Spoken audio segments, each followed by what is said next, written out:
It's October 1951. Harry S. Truman is in the White House, the Korean War is raging overseas, and Americans are captivated by a new invention called television. Families are gathering around their small black and white TV sets, eating TV dinners on fold-out trays.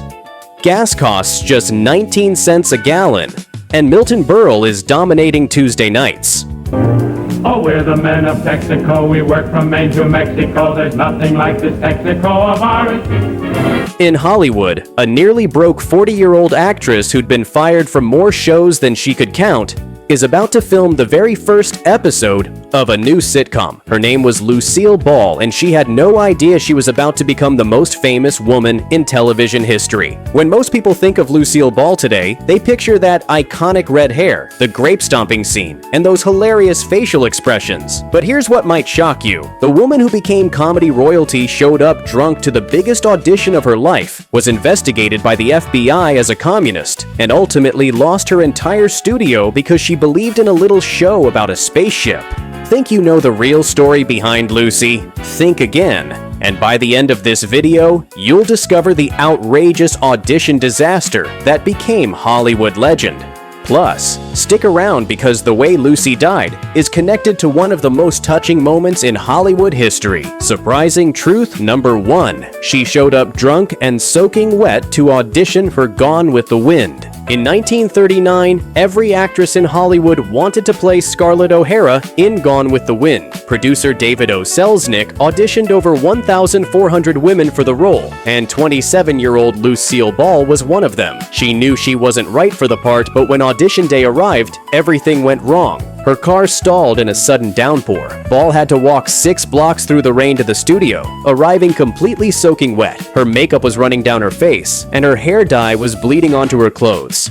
Selznick's assistant felt so bad for her that he gave her a sweater, sat her by the fireplace, and handed her a glass of brandy to warm up. And then another, and another.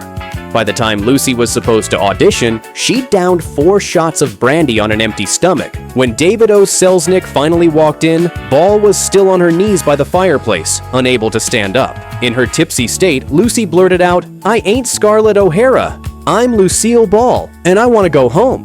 But Selznick insisted she audition anyway, right there on her knees. Ball had to perform the entire scene from a kneeling position, trying to bat her eyelashes at the imaginary Tarleton twins while completely intoxicated. Her false eyelashes kept sticking together. It was, by all accounts, a disaster. Years later, Ball told this story on Bob Hope's show and had the entire audience in stitches. She knew something those drama school teachers never figured out. She wasn't just funny, she was brave.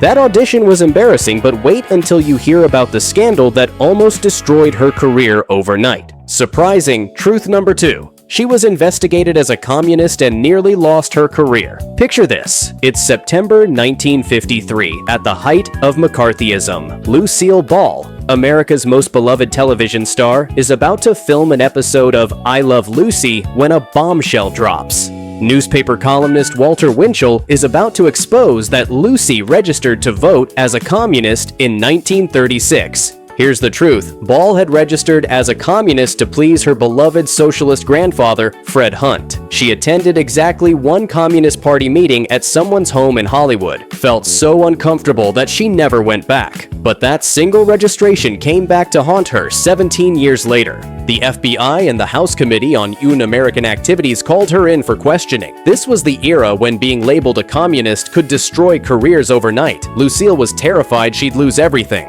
But Desi Arnaz came fiercely to her defense. Before that night's taping, with Lucy backstage in tears, Desi walked out in front of the studio audience and said something that would go down in history. The only thing read about Lucy is her hair, and even that's not legitimate. The audience erupted in applause, but the vindication came from even higher up. President Dwight Eisenhower himself invited Lucy and the entire I Love Lucy cast to the White House to celebrate his birthday. That invitation effectively cleared her name and shut down the controversy. If you have memories of watching Lucille Ball and her incredible comedy, please hit that subscribe button and share your stories with us in the comments. We love hearing from fans who remember the golden age of television. Surviving a communist investigation was terrifying, but the financial gamble Lucy made years later cost her everything. Surprising truth number 3. Lucille Ball saved Star Trek and lost everything because of it. Here's something that might blow your mind. Without Lucille Ball, there would be no Star Trek today. By 1962, Ball had bought out her ex-husband Desi Arnaz's shares in Desilu Productions for $3 million, making her the first woman to own a major television studio. 2 years later, Gene Roddenberry walked into Desilu with a pitch for a show he called Star Trek. When Ball first heard about it, she apparently thought it was about a USO tour with traveling performers. She believed stars meant actors and Trek meant journey. When her executive corrected her and explained it was actually about space exploration, she decided to greenlight it anyway. Here's the kicker. Everyone around her told her not to do it. When NBC rejected the first pilot for being too cerebral, Desilu's board of directors feared the show would bankrupt them. The second pilot cost over $630,000, equivalent to nearly $7 million today. And here's what shocked everyone. Her board unanimously voted to cancel Star Trek. Her second husband voted no. Her brother voted no. Every single member voted to kill the project. But as chairwoman of the board, Lucy had the power to override them all, and she did it with a simple nod of her head. One studio accountant later admitted, if it were not for Lucy, there would be no Star Trek today. Talk about a costly decision. By the second season of Star Trek, the production costs were astronomical.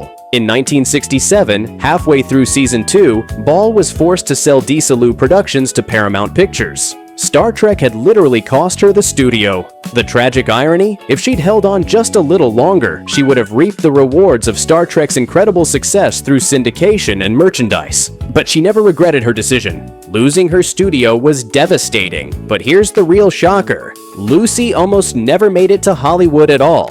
Surprising truth number 4. Her teachers told her she had no future as a performer. In 1926, 15-year-old Lucille Ball was dating a 21-year-old local hoodlum named Johnny DeVita. Her desperate mother used her meager savings to send Lucy to the John Murray Anderson School for the Dramatic Arts in New York City, hoping to break up the relationship. Lucy's classmate at the school? A young woman named Bette Davis, who was getting all the praise. But Lucy struggled terribly. She was painfully shy and got so nervous performing in front of her peers that she froze up completely. Her teachers evaluated her as an inept dancer, a disappointing singer who lacked vocal control, and someone who would never succeed in entertainment. And here's the brutal part. They told Lucy's mother that she was wasting her money, that Lucy had no future at all as a performer. Ball later confessed, "All I learned in drama school was how to be frightened." After just 6 weeks, Lucy went home with her tuition refunded. The school had essentially kicked her out for having no talent. But instead of giving up, Lucy used that rejection as fuel. She moved back to New York in 1932, changed her name to Diane Belmont, and started working as a model. She was fired from job after job. Earl Carroll fired her. The Schubert brothers fired her. She kept getting rejected, but she never stopped trying. That determination is what ultimately made her a star. But even that determination came from overcoming something most people never knew about. Surprising truth number 5. She had to relearn how to walk after being paralyzed. Before Lucille Ball became the queen of comedy, she faced a devastating health crisis that nearly ended her career before it began. While working as a model in her early 20s, Ball was stricken with rheumatoid arthritis. The painful inflammatory disease attacked her joints, and at one point, Ball lost the ability to walk. For 2 years, Ball had to relearn how to walk. Imagine being a young woman with dreams of dancing and performing, suddenly unable to use your legs. Many people would have given up on their show business dreams entirely. But not Lucy. She worked through the pain, doing physical therapy and exercises until she could walk again. This early health struggle taught Ball something crucial about physical comedy. She learned how her body moved, how to control her movements, and most importantly, how to fall and perform stunts without seriously hurting herself. Years later, when Buster Keaton became her mentor in physical comedy, he was amazed at how well she could take a pratfall. That experience with arthritis gave her a pain tolerance and body awareness that few other comedians possessed. Lucy survived so much to reach the top, but she was hiding another secret for decades.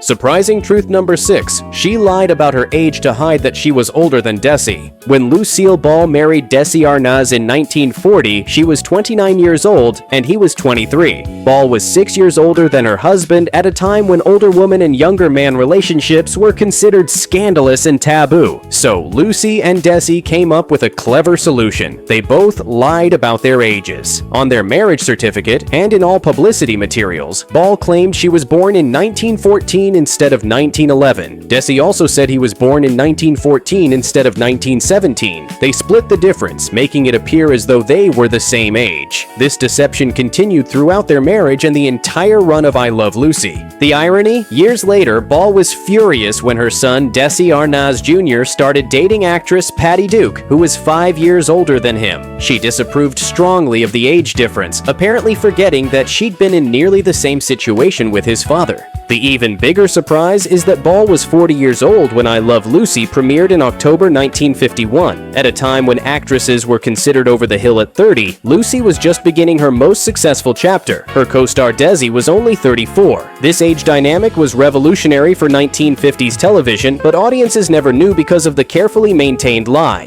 Lucy overcame so much to become a legend, but nothing prepared her for how her story would end. Surprising truth number 7. Her last show sent her into deep depression before her death. After decades of television success, Lucille Ball returned to TV one final time in 1986 with a show called Life with Lucy. She was 75 years old, still working, still trying to make people laugh. But Life with Lucy was a disaster. The show was old-fashioned and out of touch with 1980s comedy. Critics savaged it. Audiences didn't watch. ABC canceled the series after just 8 episodes. For a woman who'd spent 35 years being America's most beloved television star, the rejection was crushing. The failure sent Ball into a deep depression. She essentially became a recluse, retreating from public life almost entirely. Her final public appearance was at the 1989 Academy Awards, just weeks before her death, where Bob Hope introduced her to a standing ovation. Just 3 weeks later,